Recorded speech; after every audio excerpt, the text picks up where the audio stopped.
It's one small step for man, one giant leap for mankind.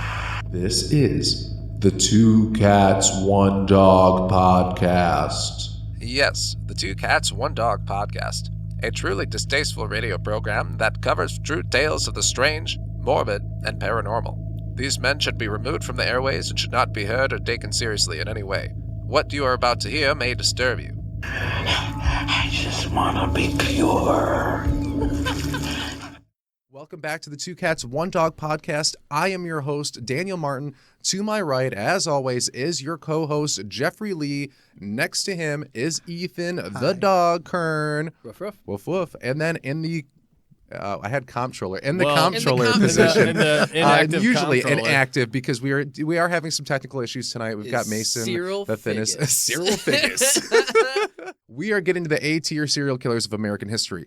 Our first story is that of Richard Ramirez, the Night Stalker. I don't know how much you guys are familiar with him, but this man is a walking, living demon. Richard Ramirez was born Ricardo Levia Munoz Ramirez on February 29th, 1960 in El Paso, Texas. The youngest of 5 children in a working-class Mexican-American family, Richard was raised in a deeply unstable environment, much like many serial killers we cover on here. His father, Julian, had once been a police officer in Juarez, but by the time Richard was born, he was working as a laborer on the Santa Fe Railroad and was known for his violent temper and outbursts. We're gonna get these fucking train tracks down. God damn it. God, we don't have enough down. Fuck. And he just starts punching people. Richard's childhood was shaped by both trauma and influence. He suffered multiple head injuries, including one at age 5 when a heavy swing struck him unconscious. Now, I don't know what a heavy swing is. I think that meant literally he was swinging and he went a little too far and then it came back and hit his head. I was just doing that the other day at 32 at the state park. This was back in the 60s. Swings existed. Trampolines existed. Swings existed. Fucking jet skis. Jarts. Lawn darts, dude. So he had a major head injury that did actually induce seizures and other personality shifts in him when he was 5, which is another major marker of serial killers. Weird that these neglected kids had so much physical damage. I know, isn't it so weird? They just keep bumping their noggin everywhere. Yeah. But even more damaging was the mentorship he received from his older cousin Miguel Mike Ramirez, a decorated Vietnam veteran with a deeply disturbed psyche. Mike would show young Richard photos of mutilated women he claimed to have assaulted and murdered during the war. He taught Richard how to sneak up on people. He's like, yeah, you got to do it like this. You got to put your Nikes on. You got to go. When Richard was 13, he witnessed Mike shoot his wife in the face during a domestic dispute. She died instantly. Mike was found not guilty by reason of insanity and institutionalized. So basically, this man was in Richard's life for just a few short years, and in that time, completely fucking destroyed his psyche and then just went away forever after shooting his wife in the face. I mean, what a fucking series of events. By his teens, Ramirez had fully disengaged from school and his home life. He slept in cemeteries to avoid his abusive father and started using LSD. He became obsessed with Satanism, reportedly seeing it as a kind of protective force. And this is he really did push that narrative, the satanic panic. I mean, he was part of the resurgence of that. So he dropped out of Jefferson High School in the 9th grade, drifted into petty crime, and eventually moved to California in the early 1980s. California, San Francisco, and then to LA. In LA, Ramirez lived like a phantom. He often stayed in low-budget hotels and motels, sometimes paying for them, sometimes breaking in. He moved constantly to avoid detection, living day to day off the cash and valuables he stole from his victims. He would sell stolen goods at local pawn shops, and police later recovered many receipts linking him to crimes this way. He had no steady employment and didn't drive, preferring instead to take buses, hitchhike, or walk. He was nocturnal by nature. He would sleep during the day, sometimes even in abandoned buildings or unlocked apartments, and then roam the streets at night. Who the fuck? Like a fucking That's animal. Fucking wild, like dude. like an actual animal. Yeah, I mean, I don't think this. That's really the only word for it. Yeah, he was a fucking animal. I mean, this really... dude, he only had animalistic instincts, sleeping during the day when it's hot in the California sun, foraging for food, I mean, This this dude's a fucking but goblin. he was resourceful, though. I'll give him that. He was a resourceful goblin. And this transience made it incredibly difficult for law enforcement to pin him down. His first early known murder happened on April 10th, 1984, when 9-year-old Mi Long was found assaulted and murdered in a hotel basement in San Francisco. He wasn't caught then. It would take 25 years and a DNA match to identify him as the killer. That same year, on June 28th, 79-year-old Janie Vin Cao was murdered in her apartment in LA. She was stabbed repeatedly, nearly decapitated, and her home was ransacked. This became a gruesome preview of what was to come, because that was basically his MO. He would just do something wild, crazy, kind of zany murder, and then take all your fucking shit like a little goblin, and then piss off into the night. In 1985, Ramirez began a spree that would terrorize California for over a year. He typically enters homes through unlocked doors or windows late at night, attacking the occupants in their most vulnerable moments. As one does. As one does. He always goes after people. Exactly like an animal. He is a predator. He goes after people when prey is most vulnerable. Like you're shitting, you're sleeping, you're brushing your fucking teeth, you're doing your taxes. These are the moments when you need to look over your shoulder and watch out for people like Richard Ramirez. Or the IRS. Or the IRS, absolutely. He used guns, knives, hammers, machetes, or whatever he could get his hands on. His crimes were a chaotic blend of sexual assault, murder, burglary, and satanic rituals. So it was kind of like full penetration. Go to worship Satan, back to full penetration, go rob a bank, back to full penetration again, and that just kind of sort of goes on and on for a few years. He often made survivors swear allegiance to Satan and left pentagrams at crime scenes. Now, it would have been a little cooler, I guess, if he would have branded them or something. I mean, come on. Like etched it in their Bro, fucking marketing. forehead. Marketing 101. Come on, I would promote say yourself. More metal. branding. Cool isn't the word I would use. Cool was not the word I would use Cool either. is it metal? I'll give it that. It's metal, that's it's not fair- cool. That's super metal, but that is not cool. Come on, man. We're in 2025, okay? You need to be viral. You need to get your brand out there any way possible. So his victims ranged in age from children to elderly, as we've seen. Some were killed immediately. Others were brutalized and left alive. He didn't have a specific type, which made it harder for law enforcement to profile him. So on top of not having the same MO, other than just being chaotic and taking everything, you couldn't pin this guy down. He was transient, he was vagabond, he was doing different shit all the time, using different methods and different weapons, and he just was sporadic. So some of his known victims include Dale Okazaki, 34, killed March 17th, 1985 after Ramirez shot her roommate, who survived. Vincent and Maxine Zazara attacked March 27th. Vincent was shot. Maxine was mutilated. Bill and Lillian Doy attacked May 14th. Bill was shot. Lillian was assaulted and beaten. Mabel, Mabel, and Florence Nettie Lang bludgeoned and electrocuted on May 29th. And this is all in the same year, by the way. Why the fuck does this guy look like Morrison? Jim Morrison. Like, he looks like a dirty Jim Kinda Morrison. Dirty Jim Morrison. And Like, apparently he smelled like fucking rotten eggs and old milk. He kind of looks like a transgender Trans Morrison. Trans Morrison. That's it. That's it. Trans Morrison. Trans Morrison. That's our viral moment, guys. Oh fuck. I'm sorry. I'm trying to. What was the lady? Mabel bludgeoned and We're gonna get electrocuted. fucking demonetized. Yeah, that's gotta go. We never before we even got there. Before we even I don't get think monetized. that that's Mabel. inherently bad. Mabel. Getting demonetized. No, I don't see how saying that he looks Trans like Morrison. He's a little ambiguous. Mabel. that's not rude. I'm not, bludgeoned. you know what I mean? It's just like this, Because I was gonna say he looks like if Morrison and Timothy Chalamet had a kid. Yeah, he Oh, does. okay. No, he does. He's got shamalama ding dongs like cheekbones. Yeah, he's got You those know? strong cheekbones. But like, I don't think that that's bad to say. Yeah, I don't know. No, it's not bad to say. It's actually, you know what? I say it's good to say. It's a good thing. Of the victims, next we've got Mary Louise Cannon, 75, stabbed to death in her bed on July 2nd. Joyce Nelson, 61, stomped to death in her Montgomery Park home in July 7th. Damn, his methods are just all over. He's the literally place. just does whatever. Yeah. He wore like boots and shit too. He wore a big leather coat and just ran around stomping people's guts out. Chris and Virginia Peterson attacked on July 20th. Both survived gunshot wounds. Elias and Sakina Abawath attacked August 8th. Elias was shot. Sakina was assaulted. Peter and Barbara Pan murdered August 18th in San Francisco. Their home defaced with a pentagram. So he's kind of doing a Charlie Manson shade here too. There were dozens more. Ramirez often sold jewelry, electronics, cash, sometimes eating food from the victims' kitchens or changing clothes before leaving and using the bathroom, cleaning up there.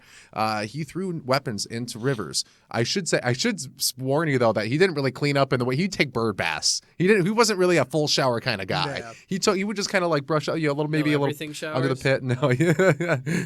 But he did leave one clue behind: his footprint. He wore a rare Avia sneaker that showed up at multiple crime scenes. Combined with a growing number of fingerprint matches, law enforcement was finally closing in. On August 30th, 1985, the LAPD released a mugshot of Ramirez taken from a prior arrest. His face was plastered on every TV screen and newspaper. The public finally had a name: Richard Ramirez, and a face to go with the horror. The next day, unaware that he had been identified, Ramirez returned to Los Angeles from Tucson. In East LA, he had walked into a liquor store and saw his own face on the cover of the paper. Realizing people were staring, he fled. He attempted to carjack a woman, but her husband intervened. Ramirez ran, but a group of residents chased him, beat him with metal rods and pipes, and held him down until police arrived. Fuck yeah, dude, some vigilante justice, dude. It wasn't cops or the FBI who caught the Night Stalker, even though they were closing in, obviously knew who it was at this point, but a neighborhood mob. One eyewitness reported seeing someone yell, "Get him! That's the guy!" before locals took off in pursuit. One man, Faustino Pinon, struck Ramirez in the head with a fence post. Another hit him with a metal bar. The crowd grew furious, adrenaline-filled, some even screaming for his death before officers could drag him into custody. His face was bloodied and bruised, which is fucking awesome. I'm glad that this guy got his fucking ass totally beat. The news coverage that followed was explosive, to say the least. It dominated television and radio across the country. The LA Times ran multiple page spreads. Footage of the mob holding him down was played on repeat. Reporters described the crowd as heroes and vigilantes. The arrest brought both relief and catharsis to a city that had been gripped by fear.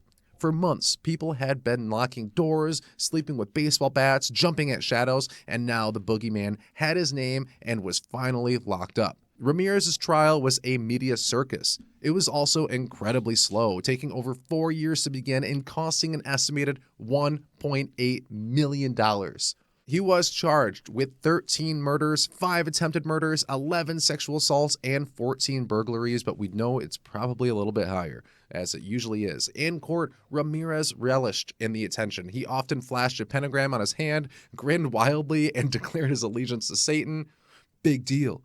Death always went with the territory," he told reporters. "See you in Disneyland." Despite the horror of his crimes, Ramirez gained a cult following, especially from women who found him mysterious and dangerously attractive. As we mentioned earlier, he looks like a trans Morrison. Some sent him fan mail, others sent money. In '96, he even married one of them, a magazine editor named Doreen Leoy, inside San Quentin prison. She believed he was innocent, calling him kind, funny, and misunderstood, kind of like my cat. She reportedly visited him over 75 times before they wed. Their relationship was so strange and made headlines worldwide. Leoy even said if Ramirez was executed, she would commit suicide. So a real Romeo and Juliet story here. Yeah. But eventually... Romeo did kill that guy. That's true. On September 20th, 1989, Ramirez was found guilty on all charges and sentenced to death, yet he would never be executed.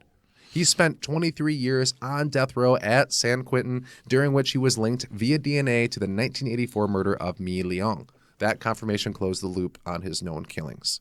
Ramirez died of complications from B-cell lymphoma on June 7th, 2013 at the age of 53. He also had chronic hepatitis C and other health problems. He died alone, behind bars, without ever showing remorse. And of course, his marriage did dissolve as well. That makes sense. Yeah. Well, hard to have a marriage. When It's you're too dead. bad that didn't work out. It's Yeah, really too I bad. know, man. That would have been a power couple. But yeah, that's Richard Ramirez. He really, like we said, Did he was she- a fucking animal. Did What? she kill herself after he died? Yeah. I'm just kidding. Yeah.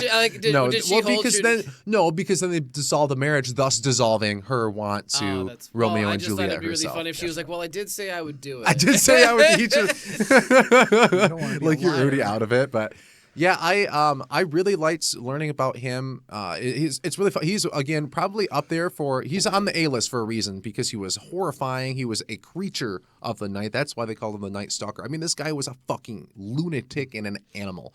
And I did want to point out too, because this is some stuff that we didn't get to. He basically lived off of food from like 7-Eleven and convenience stores. I mean, this guy. Because he was robbing them all the time. He would just go in and steal a bunch of shit, and that's how he survived. He would just was be eating. And so now if this guy was out there, he'd be living off of Jewels and fucking protein bars. He'd probably be really healthy. Well, like, it kind of explains the cancer, at least. Yeah, no, it does. I mean, that's actually part of it. Is I think that because he survived off of basically, he was a bottom feeder. Warehouses and eating dumpster Yes, dude, food. he's literally a bottom feeder And eating not only dumpster that, food. the fucking hepatitis too. And the hepatitis. That did not help. I think that sealed the deal. Dean Corll, the CANDYMAN. You guys fucking know this guy? Yeah, he's got a hook for a hand. He's got two hooks for Fills two your mouth hands. with bees? Yep. Yeah. That's exactly the same kind of guy. Okay, I was thinking about bees too. We're all on the same page, right? Yeah, I had no idea that's who he actually like was though. That's fucking crazy. No, we were just kidding. He doesn't have mouthful He of doesn't bees. throw or Well, I around know for that. him. There's always inspiration off. Yeah, of there is a something. real Candyman. There's a real Candyman, and It's just we're- like Ed Gein with fucking Texas Chainsaw. Ed Massacre. Gein? Or Gein, whatever. there you go. know what I mean? Yeah, Fuck. because he inspired so many fucking horror movies because of how ghoulish he was. So Dean Arnold Corll was born on December 24th. Oh my God, almost Christmas, 1939, in Fort Wayne, Indiana. His life was marked by instability, both emotional and familial. His parents, Arnold and Mary Corll, had a tumultuous relationship, divorcing in 46, remarrying briefly, and divorcing again in 1950. I always love that. The fucking, let's get remarried. Now we got our shit figured out. Let's try this. Yeah, one let's more try time. this one more time. And we Like, were how do you fucking even, how? His mother was controlling and overprotective, kind of like Ed Gein, while his father was largely absent. Dean was described as quiet, obedience, and socially withdrawn. He suffered from rheumatic fever as a child, a condition that limited his physical activity and caused him to miss school often. This illness left him with a heart murmur and reinforced his isolation. In the early 1950s, after the second divorce, Mary moved to Dean and his younger brother, Stanley, to Houston, Texas, where she eventually opened a small candy business.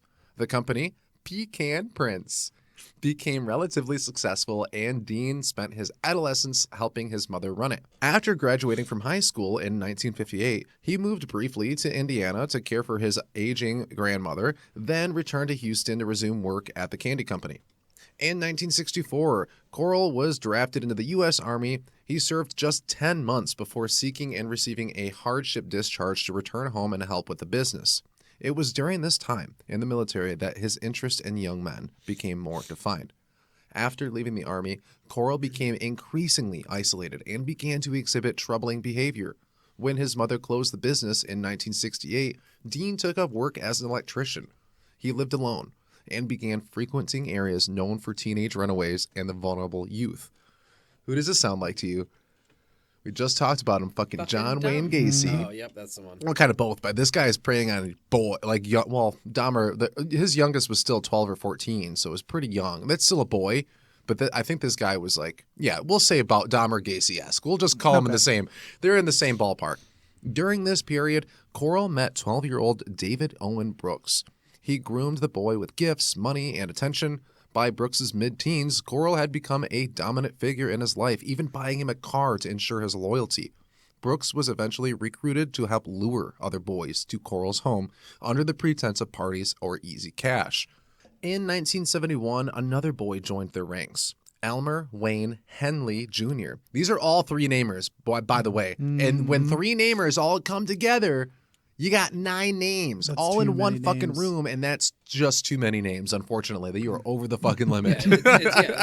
You're dealing with cubes at this point. You- That number jumps You quick. fucking SK cubed, bro. So between 1970 and 1973, Corll, with the help from Brooks and Henley, kidnapped, assaulted, tortured, and murdered at least 28 boys and young men. Victims were generally restrained, subjected to prolonged assaults, and then killed, often by strangulation or gunshot. Their bodies were wrapped in plastic and buried in shallow graves at various locations, including a rented boat in Houston, a beach in Jefferson County, and a remote woodland near Lake Sam Rayburn. Jeffrey Conant, Killed August 1970. Last seen hitchhiking to his parents' home in Houston. Buried at the boat shed. James Glass and Danny Yates. Killed December 13th, 1970. School friends abducted together. Buried at the boat shed. Donald Waldrop, 15, and Jerry Waldrop, brothers, 13. Killed January 30th, 1971. Vanished en route to a bowling alley. Buried at the boat shed. Randall Harvey, 15. Killed March 9th, 1971. Disappeared while biking to work. Just like me. Buried at the boat shed. David Hillegeest and Gregory Malley Winkle, 13 and 16. Killed May 29th, 1971. Friends vanished walking to a swimming pool. Buried at the boat shed. Reuben Watson Haney, 17. Killed August 1971. Last seen leaving a movie theater. Buried again at the boat shed. Willard Branch and Frank Agura, 18. Both killed in 71. Picked up after work. Buried at the boat shed. Mark Scott, 17. Killed in 1972. Acquaintance of Henley. Buried at the boat shed. Billy Bouch Jr. and Johnny DeLome, 16. Were killed and buried at the boat shed. Same way. Stephen Sigmund, 17. Roy Button, 19. Wally J. Simo, 14. All other victims to be buried, killed and buried at the boat shed in late 1972. Billy Ray Lawrence, killed in 73, was buried at Lake Sam Rayburn, along with Ray Blackburn, 20. Homer Garcia, 15. John Sellers, 17. They stopped at Homer. And then when we get to John Sellers, killed in 1973 at 17, he was buried in the High Island Beach. That's crazy though. Like this That's guy, so many. this guy loved Yeah. that boat shed, bro. He basically buried everybody at the boat shed. I mean, if we keep going through here, on August 8th, 1973, Corll's crimes came to a sudden end. Elmer Wayne Henley brought 19-year-old Rhonda Williams and 17-year-old Timothy Curley to Corll's Pasadena home. Corll, furious that the girl had been brought, because he only liked boys, tied all three teens up. In a moment of desperation, Henley convinced Corll to untie him by promising cooperation. Once free, Henley picked up Corll's gun and shot him multiple times, killing him instantly. Henley immediately called the police and confessed. Over the next few weeks, he and Brooks led authorities to burial sites scattered across the region. As bodies were recovered, the scope of the horror became clear. The police, who had often dismissed missing boys as runaways, came under fire for their inaction. Community trust was shaken. The media labeled Corll the Candyman and the Pied Piper of Houston. The case dominated national headlines. Photos of the torture board and burial sites sparked outrage and fear. Brooks and Henley were arrested and tried. Henley was convicted in 1974 and received 6 consecutive life sentences. Brooks was convicted in 1975 and received a life sentence. Both remain in prison. Despite Corll's death, posthumous court proceedings reviewed his crimes, confirming the extent of the murders. So yeah, we didn't get to every one of his victims. That's why I'm gonna have to cut some of that stuff in the middle. But we didn't get to all the victims. We couldn't. I mean, he had 28 in the span of 3 years. So this guy's was It was one of the people he was working with. Yes. That killed him. It was Henley. Yeah. Henley grabbed, because they recruited Henley and the other one. If I can't remember the other name right now off the top of my head. But basically, Corll had 2 people working underneath him to recruit people. He kind of had a layer. Yeah. And I almost think that Gacy had a very similar thing going. We didn't expand too much on that last time, but I do think that's one of those things I wanted to get into conspiracies with Gacy, but we just kind of didn't get there. But I do think he had help. And actually, we know he had help because the Chicago Rippers were people that worked with Gacy. Gotcha. And that's something that I meant to connect as well, but we just, again, didn't get there. But anybody familiar with the Chicago Ripper scene is very similar to this, too. And I think what we're going to find as another 10, 20, 30 years go by and all these true crime podcasts and cold cases and shit, we are going to uncover more of these little group boys clubs. I mean, literally, that of a couple guys keeping a tight-knit, horrible, disgusting secret together. If anybody remembers season 5 of Dexter, where they had the Barrel Girls, very extreme and overdone in a way, but not far off the truth when you see some of the real life examples. And the last one that we talk about today is also another group killer, David Parker Ray, the toy box killer, who we have covered before in our very first serial killer series. Yeah. But yeah, he was working with, Corll got pissed because of the girl that they brought, he was going to probably execute all 3 of them. One of them had the hindsight to see, like, shit, this is about to go south really quick. He convinced Corll to, like, chill out and be like, yo, I'm on your side. We're going to deal with this. Come on, you and me. Grab the gun, fucking killed him. Because that he knew that he had that moment of, like, self-preservation. But he ended up in life in prison. So he apparently that was a better alternative to continuing to do work with these other guys. Yeah. So yeah, that's Dean Corll, the Candyman. Not so sweet. So sweet. Not one bit. No, and it's unfortunate that we didn't get a lot of these people. We have a lot of like post-court information with interviews, all this stuff. We do not have any of that because, as we just discussed, he was shot by his own henchman. Yeah. So well deserved, I would say. All right, everybody. So we're going to move on to our last A-tier list killer tonight. We've got David Parker Ray, a.k.a. the Toy Box Killer. This guy is one of the most brutal, sadistic motherfuckers. Pretty twisted shit, dude. I've got some notes. I've got some notes on this guy. David Parker Ray was born on November 6, 1939 in Belen, New Mexico. His early life was shaped by profound neglect and instability. His father was an abusive alcoholic who had exposed Ray to bondage, sadomasochistic pornography at an early age. These images and themes left a permanent imprint on his developing mind. His mother, also battling substance abuse, abandoned him early. Ray and his sister were left in the care of their grandmother, who was strict, emotionally cold, and later abusive following the death of Ray's grandmother, the only person who had ever shown him consistent care. Throughout his youth, Ray was described as withdrawn, awkward, and very timid around girls. So, and again, I cannot wait for us to do the Serial Killers 101 because you guys are going to hear the same fucking things every time we talk about a serial killer. Socially awkward around people when they're young. Bedwetter, fucking maybe a pyromaniac, probably a head injury, abusive father, or some kind of neglected childhood. Those are like the telltale things, and those are all always associated with them, but pretty much... I mean, we kind of already have, because like this whole month, it always seemed like it was a socially awkward. Like yeah, no, that's what I'm saying. It's like a pattern. Yeah. There's always a pattern with these type of people. Yeah, and the thing with that pattern is like now that we've documented it for 20, 30, 50 years. I mean, we started profiling serial killers back in the mid 60s about, and we actually made a whole team in the FBI so they could start doing that because it was starting to become a real problem. Especially we ramped up. The 60s and 70s were fucking serial killer haven in America, and that's kind of what we're piecing together here bit by bit. I think what you said that I can kind of condense that we can use here is not every time that you have these people that have awkward social. I mean, he wouldn't hurt a fucking fly. And that's what I was exactly what I was going to say. Is like not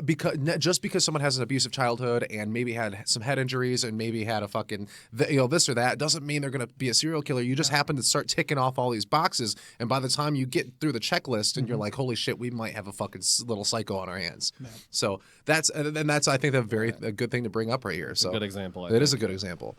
So and as he was bullied in school, he had no healthy environment for like just good regular relationships, and he filled notebooks with disturbing drawings of women being bound and mutilated, and these weren't fleeting thoughts, they were rehearsals. Okay, he'd been and I have a quote from him that we said last time that we'll say it again just to send it home. I've been assaulting bitches ever since I was old enough to jerk off and tie little girls' hands behind their back. Holy fuck. That is a confirmed quote from this man. I mean, he was not hiding it once he got caught. He was like, all right, this is what's going on. After high school, Ray joined the U.S. Army, and where he trained as a general mechanic, he received an honorable discharge and returned to New Mexico, taking up a job as a maintenance man for the New Mexico Parks and Rec Department. Doodle-a-doo, doodle-a-doo. No, stop it there. Well, oh yeah, we cannot afford to pay that.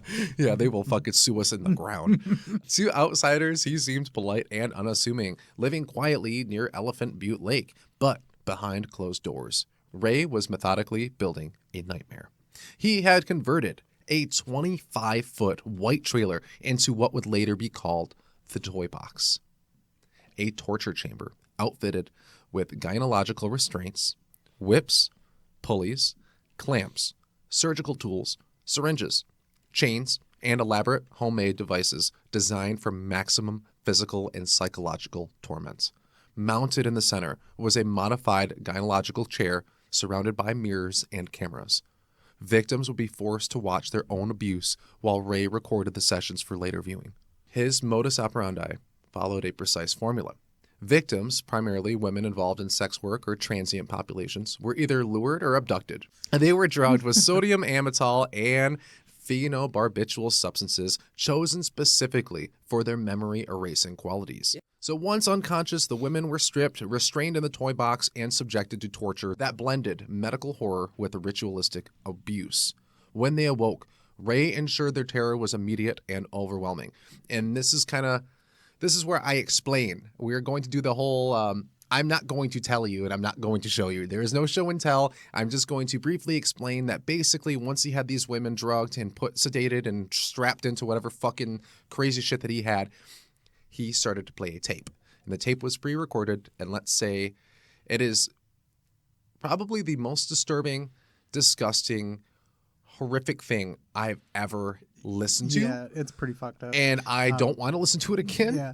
They played it on last pod. They played it. Well, Henry read it. Oh, Henry read it on that's last right. pod. And Yeah. I've also listened to part of it, and I regret it. And I don't. It's horrible. Basically, long story short, he basically tells these women with the pre-recorded message, he's going to assault you. You're going to either like it or not like it, so you better start liking it. Some girls end up actually liking it, is basically what he says. He's like, well, some of them, they end up kind of liking it, and I don't want to have to kill you, but I will. And that's where I'm going to leave it, because I don't want to get into it's so fucking graphic, guys. It is so bad. It's so graphic. Will you send me it, or like? I'll send it to you guys. I'll send it. I'll send it. And what I will do is I'll leave a link on the Patreon if you do want to listen to that.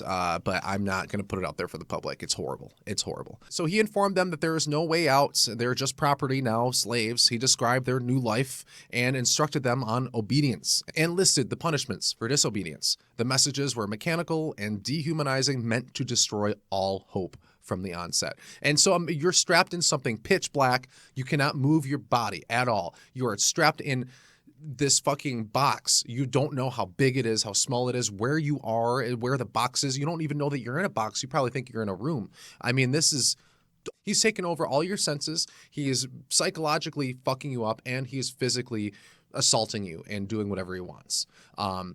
And that's just the horrible picture that I have to paint for you here. The tapes were just one part of the mental conditioning. On the walls of the trailer, there were anatomical drawings, instructions for training as a sex slave, and photos of previous victims bound in degrading positions. The environment was engineered to strip away identity and enforce the illusion of total control. And Ray didn't work alone, as we kind of alluded to earlier. His girlfriend, Cindy Hendy, was deeply involved. She helped select victims, prepare the drugs, assisted in the torture, and even participated in the assaults. His daughter, Jessie Ray, lured at least one woman into his home and was later convicted. Hendy would later testify that several of Ray's male friends also took part in the abuse, though none were ever charged. One of the most disturbing allegations corroborated by Hendy and victims was that Ray introduced animals into the abuse. Victims described being forced to witness or endure sexual assaults involving his dog or others. Ray allegedly derived pleasure from orchestrating these acts, further cementing the role of his victims as dehumanized, controllable objects. The abuse was not impulsive, it was ritualized and deliberately layered with psychological degradation. And Ray kept meticulous notes, journals dating back 40 years, that detailed each victim's name, duration of captivity, methods of torture, and eventual fate. Some were released, others possibly murdered and disposed of. Though Ray bragged about killing many of them, no human remains were ever conclusively found. While Ray claimed dozens of victims, only a handful have been identified with certainty. The FBI and local law enforcement estimate up to 60 women may have been assaulted or killed. And here are several of the known cases. Cynthia Vigil, March 19th, 1999. Kidnapped from Albuquerque, Vigil manages to escape after 3 days in captivity by stealing keys left by Hendy. Naked and wearing a metal collar chain, she fled to a nearby mobile home and called the police. That's what exposed everything and broke the doors. And this is actually what led to his daughter, the one that was helping, getting stabbed. And she almost, really? I'm pretty sure she died, but I don't remember. I didn't follow up on that, but she did get stabbed with an ice pick because the victim was like, fuck this, I'm getting out of here. Yeah. And she's fucking clawed her way out like a fucking badass, dude. So another one, Kelly Garrett. On July 24th, 96, after an argument with her husband, Garrett was picked up by Jesse Ray and brought to David's home. She was drugged, tortured for 2 days, and then dumped near her house. She survived but didn't recall the incident until later when shown a video of herself in Ray's trailer. That's how effective Christ, this barbiturates were. He was making people completely lose memory of these events, and then they would only come flooding back once they were recounting, and like basically through regressive therapy and hypnotherapy. It's like remembering a bad dream. Yep, and it's almost like I would rather not fucking remember that at all. absolutely not. Please fucking undo that. Angelica Montano in March 1999 was lured by Ray and Hendy under the pretense of giving her a ride. She was held, assaulted, and later dropped off near a highway. Her earlier attempt to report the assault was ignored by police until the case broke open. Mary Parker. Last seen with Ray and Hendy during a 4th of July event in Elephant Butte, her body was never found, but Hendy testified she was murdered and was presumed dead. And that's Marie Parker. I said Hendy earlier by mistake. Marie Parker was the daughter, obviously. She was the one that was killed by an ice pick by one of the victims. Unnamed Colorado woman was identified from video footage recovered in Ray's trailer. Her identity was protected, but her testimony became part of the prosecution. And that was another one that didn't even know what happened to her until after. And there was a few of them that, like I said, they didn't disclose because they wanted to keep that private.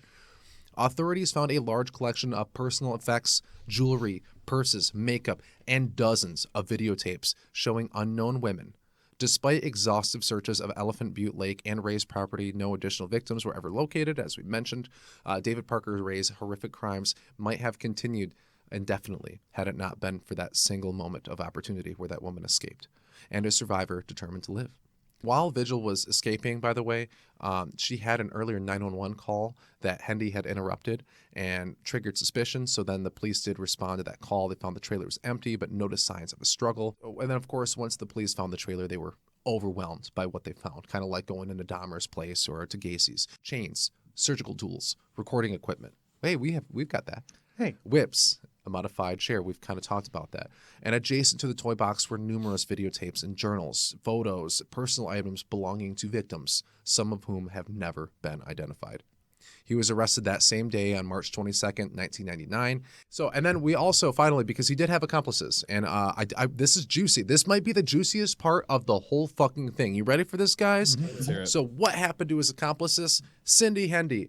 After Ray's arrest, Hendy turned state's witness and confessed everything. Her testimony was instrumental in building the case against Ray, and in return, she received a 36-year sentence, but she only served 19 years and was released on parole in 2019. And as of now, she reportedly lives in Texas under supervision. But I believe since then, she has moved, I think, out to Alaska because we did talk. Remember, we talked about where she lives now, and then people found out, like people found out that she was living in their neighborhood, and they were like, "Fuck no, we need to get this murderous bitch out of here." And she was hated by her community, and she will probably continue to be. I cannot even believe I it. don't blame him. I don't blame him. No, I'm sorry. You did your time, but you did not pay for your crimes. You fucking helped assault people and traffic people. According to Hendy's testimony in Ray's journal, several male friends, as we mentioned, did participate in these assaults, but we do not have any of them locked up. David Parker Ray died of a heart attack in prison on May 28, 2002, just 3 months into his 224-year sentence. God damn it.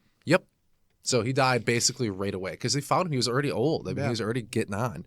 His passing meant that several cases never made it to trial, which is unfortunate. So how did he die, though? Of a heart attack. Oh, okay. Yep. With no bodies recovered, his crimes exist in a tragic limbo. Dozens of families, blah, blah, blah, blah, blah. Dozens of weeping. Traumatized. Blow past that real quick. Blah, blah, blah, blah, blah. Blah, Blah, blah, blah. They're Okay. really sad, it was And terrible. yada, yada, yada. And that's all I got for you. Jesus. So, yeah, isn't that fucking nuts? Yeah, that's terrible. And you That's don't like- even hear about him either. No, he's not super I popular. have never heard of this guy Yeah. until now, and I don't know how. There is so many women literally that do not know how. I'm telling you, and it's probably the estimates were over 60, and I don't blame them. And I don't doubt that. Rather, I don't doubt that the estimates they might have had more. The amount of years that he was doing this shit for is just Insane. insane, disgusting, Vile. hard to comprehend. And he is probably one of my least favorite people that we've ever talked about. So, and there's no relation. I'm not like any serial killer is a good one or like easy to relate to. But let's clarify that we don't like any. yeah, of we don't them, like really. any. I'm just saying like some of them are fucking just a different level of evil. Thanks for being here, everyone. Thanks for watching. We love you. We hope that you enjoy the video feed.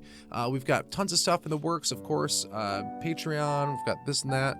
I don't know. Just fucking check it out, man. I Hell don't yeah. have to fucking tell you. Just check it out. We're awesome. You guys are awesome. Have a wonderful day. Drive fast. Take chances. Try not to get lapped by a serial killer while you're out there. Got anything else? Jesus. That's All all right. she wrote. Cool. Good night, boys. 99. Good night. Night, night, night, night, night.